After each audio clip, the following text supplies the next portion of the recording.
Greetings, JC for Interface, and today it's a screencast talking about optimizing your hard drives for the storage of audio and video. And the tips and tricks I'm going to show you today are going to help you to get more reliability out of your hard drive and also increase its speed, which is something we all want. And if you're really into music or video, this is going to help you quite a bit. We're doing this today from a Windows 7 desktop, and Windows 7 has a very groovy feature in that it has its own Partition Editor built in. If you have Windows Vista or you're doing this with Windows XP, you might want to check out getting a third-party piece of software to work on your partitions with. There are plenty available online, both commercially and open source, but most of these functions you can do with Windows XP or Windows Vista if you're doing a setup from scratch for a system that's going to be for audio and video. So all the same principles apply.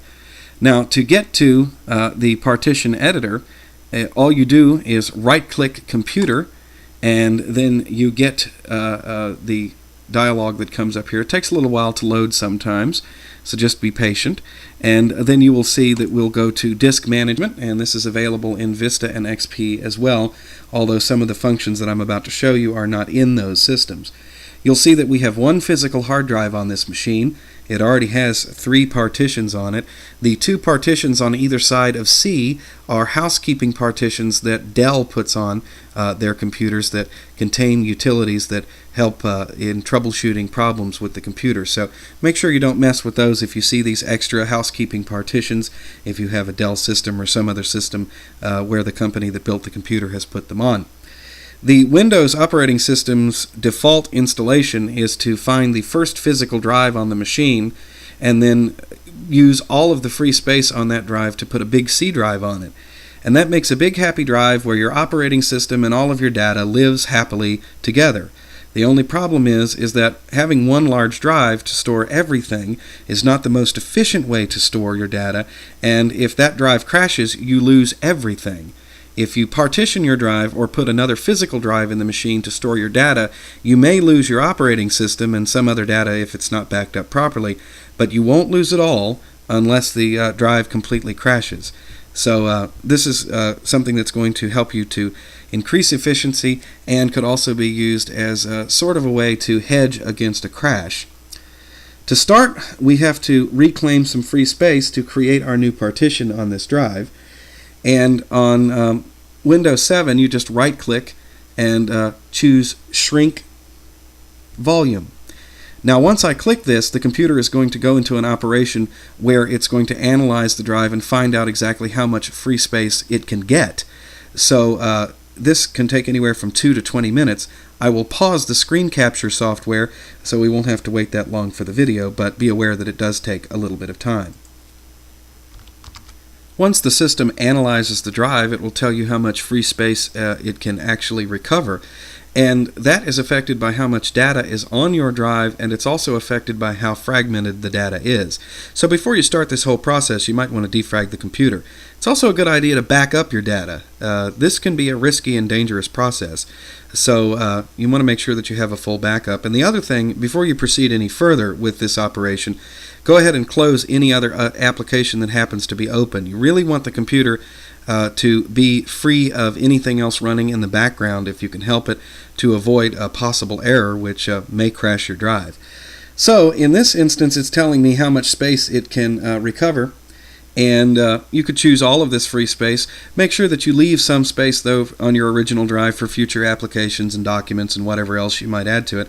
Don't shortchange yourself, because sometimes going back and readjusting the space on these drives can be a bit difficult. So for purposes of demonstration, we're going to choose 60,000 megabytes. And that works out to be about 60 gigs. Now, once you press the shrink button, you're not going to have a lot of indication that the computer is doing anything. Be patient and let it finish. Don't try and close the window. This operation can take anywhere from 10 to 30 minutes depending on how big your drive is. Now that the system has completed that operation, you'll see that we have some nice, fresh, unallocated space where we can put some new logical drives in place. And to do that, it's very simple in Windows 7. Simply right-click and choose New Simple Volume. This also applies to XP if you manage to get your drive shrunk or you just happen to have some unallocated space. This menu will come up here. This wizard is going to help us select the options as we go through and create our new drive. The first thing that we need to figure out is exactly how much space in the newly reclaimed free space we want to make for our first partition. And usually you're going to choose the entire thing, but you can choose a smaller number. You can do the math and create more than one partition and have several drives in your new allocated space. You could have one specifically for music, one specifically for video, and so on. For our demonstration here, we'll choose all of the free space. Here's where you choose your drive letter. You can either choose to assign a letter now, you can change the letter, or you can choose not to do anything and not assign it anywhere. You can also mount your new drive into a folder on your existing NTFS C drive. You can mount it into any empty folder on the drive, and that gives you some nifty options. I urge you to go online, do some research, and check that out. There's some interesting applications you can do with that. But for today, we're just going to go ahead and go with the computer's suggestion, and we're going to call this one Drive J. Now here is where you can really bump up the performance of your new drive. And the way we're going to do that is we're going to choose a large cluster size. As a matter of fact, we're going to go with the largest cluster size that the NTFS file system will give us, and make sure that you choose NTFS and not FAT32, okay? NTFS is much more reliable. Now, the reason why we've chosen this large cluster size is because the default cluster size, or allocation unit size, is 4 kilobits. With Windows NTFS operating systems. And that's a very small allocation size, and it's designed to work with the small files generated in documents folders. And it works fine, and it's very efficient, and it uses the free space very wisely on the drive. However, when you're dealing with large media files, it starts to get less efficient, because each file, anywhere from 5 to 2 gigabytes, 5 megabytes to 2 gigabytes, is going to have a lot of clusters in it. Having a lot of clusters means that there's a lot of disk access operations to open each individual file.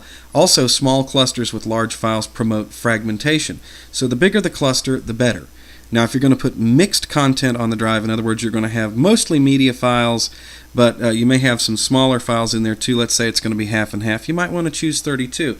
But 64 is the fastest and most efficient, and will give you the least fragmentation and the fastest access time.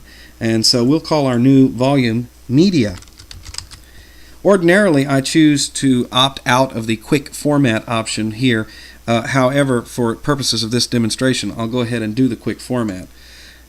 It gives you a list here and tells you what you've chosen. You can go back over and make sure this is what you want to do. We'll say yes, and it's going to do its operation. Usually I do let it do the long format process, because each cluster is written individually and checked out by the system as it goes, and it will give you a more reliable drive, because you know there are no bad clusters or bad allocation units, whatever you want to call them, in there. So now we have our new spiffy drive, and we can jump over to my computer and take a look at it. Now, the operating system has already seen it. You can go ahead and cancel out of that. It's telling me that it wants to format the drive. Well, we've already done that, but that's just Windows 7 being studious. And we can open the computer, and you'll see we have a brand new, squeaky clean, ready to go, ready to have data added to it drive. As you can see here, I've created some new folders in our drive to bring home the point that the more folders, the more efficient the drive will be. You want to go in and create folders for your music, your video, and you can subdivide those folders into any kind of category that'll work for you. The more folders you create, the more efficient your drive will be at finding and getting your files up and running. Also, it'll help you to keep organized as well. To maintain the reliability of your drives, you're going to want to perform some maintenance on them, and the easiest way to do that in Windows is to go to Properties and then go to Tools, and you will get these options here. The Check Drive for Errors option brings up the Check Disk utility, and I recommend doing that about once every month or so, just to make sure that the NTFS file system is in good shape. You do not have to check the box that asks you whether you want to scan and check for bad clusters every time. As a matter of fact, I would only do that when you have a situation where you think the drive might be throwing some errors. But make sure you do check automatically, fix errors that it finds, and just follow the bouncing ball, whatever it tells you to do, and let it check the drive. Defragment your drives regularly. Windows 7 defrags your hard drives in the background automatically if you set it up to do so once a week. But if you choose not to do that, you can do that manually. And I would do that anytime I added a bunch of data to the drive, or at the very least once every 2 weeks or so. If you follow those basic steps, your drive should be very reliable for a very long time. Hope this helps you out. Happy audio and video recording and playing. JC for Interface.